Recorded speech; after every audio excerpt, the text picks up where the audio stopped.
ঘড়িতে বাজে এখন 4টা 39 মিনিট। এটা কোনো বিকেলের সময় না, এটি হচ্ছে ভোর 4টা 39 মিনিট। আর এই ভোরে ভোরে আমরা রেডি হয়ে গেছি সাথে দুটো ড্রাম নিয়ে, কারণ আমরা যাব সোনাগাজীতে রস খেতে। হাই হ্যালো এভরিওয়ান, কেমন আছেন সকলে? আশা করছি ভালো আছেন। তো চলেন আজকে আপনাদের সকলকে নিয়ে আমরা রস খেয়ে আসি।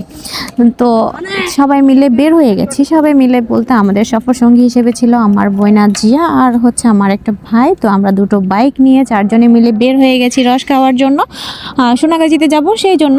আর বাইরে বের হয়ে তো আমাদের চক্ষু ছানা পড়া হয়ে গেছে, কারণ বাইরে এত ঘুটঘুটে অন্ধকার, আর এই অন্ধকারে যে কি ঘন কুয়াশা আর কনকনে ঠান্ডা। এই ঠান্ডায় যারা এই সময়টাতে বের হয়েছে শুধুমাত্র তারাই বলতে পারবে এটার কেমন ফিলিংস। যাই হোক, বুকে অদম্য সাহস নিয়ে আমরা 4জন মানুষ বের হয়ে গেছি কনকনে ঠান্ডার মধ্যে। আর যত বাইক চলছিল তত মনে হচ্ছিল যে আমাকে কেউ তুষারের মাঝখানে নিয়ে বা কোনো বরফের পিণ্ডের মাঝখানে নিয়ে বসিয়ে রাখছে। বাই দ্য ওয়ে, ঠান্ডা তো লাগবে, আর আমার এমনিতেও একটু ঠান্ডার সমস্যা আছে। যাই হোক, সেই জন্যই আমি একদম প্যাকেট হয়েই গেছি। আর মাঝপথে আমরা একটা বিরতি দিয়েছি চা খাওয়ার জন্য, কারণ ঠান্ডায় আমরা পুরো হিম হয়ে গেছিলাম, হাত পা সব ঠান্ডায় অবশ হয়ে আসছিল।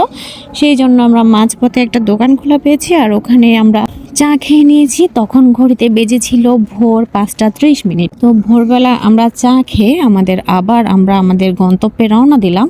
তো গন্তব্যে যেতে যেতে আস্তে আস্তে ভোরের আলো ফুটছিল, তবে এত ঘুটঘুটে অন্ধকার ছিল যে ড্রাইভ করতেই কষ্ট হয়ে যাচ্ছিল। রাজ বারবার বলছিল যে এত ঘন কুয়াশার মধ্যে কিভাবে যাব, আর খুব স্লোলি বাইক রাইড করছিল, যেহেতু অনেক ঘন কুয়াশা, এই কুয়াশায় কোনো বিপদও ঘটতে পারে।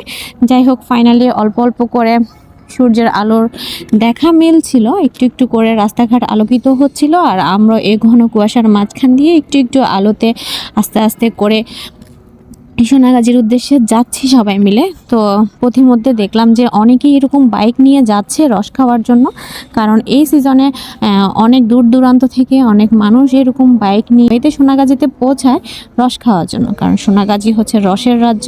আর আমরা বরাবর প্রত্যেকবারই শীতকাল আসলে এখানে রস খেতে যাই। যাই হোক, এই কাপো কাপো শীতে আমরা সোনাগাজীতে পৌঁছে গেছি ভিউ দেখতে দেখতে, আর থরথর করে কাঁপতে কাঁপতে। এবং সোনাগাজীতে রস গাছের নিচে গিয়ে দেখি আঙ্কেল রস নামিয়ে অলরেডি বসে আছে। তো আমরাও ওই মুহূর্তেই যাই। আঙ্কেল যখনই রস নামিয়ে বসেছিল গাছের নিচে, ওই মুহূর্তে আমরা গিয়ে প্রেজেন্ট হই এবং আঙ্কেলের সাথে কথা বলি, যেহেতু আগেও আঙ্কেলের থেকে রস আমরা এনেছি। তো